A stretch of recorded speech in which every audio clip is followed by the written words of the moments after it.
มื่อคราวสงกรานต์บ้านเฮาเขามีเทพีคนงามของพี่ได้เทพีตำแหน่งที่สองล่ำลือทั่วทุ่งหนุ่มๆคุยฟุ้งแฟนเฮาหน้ามองหน้าตาฉะแหลมขาวผ่องน้องงามน่ามองเสียจังผ่านงานสงกรานต์บ้านเฮาไม่ทันข้ามปีคนงามของพี่เจ้าก็หนีไปสู่ความหวังข่าวหนังสือพิมพ์ว่าบัดนี้เจ้าเป็นคนดังโอ้อวดสวดทรงสับลังดาวยั่วเล่นหนังดังตัวพาราหอมหอม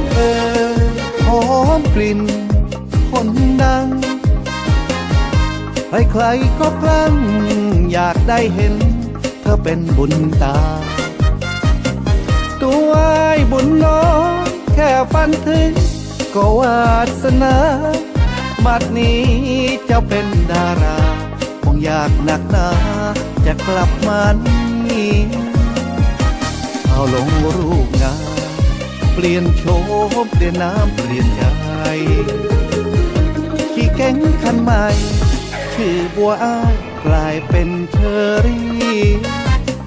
เกิดที่บางกอกจบจากเมืองนอกชักไม่เข้า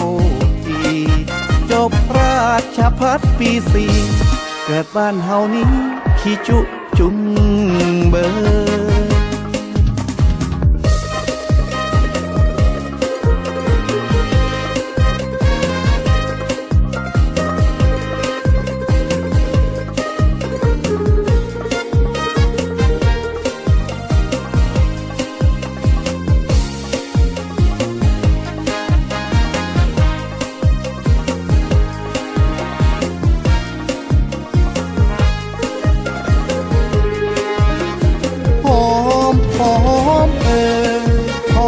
กลิ่นคนดัง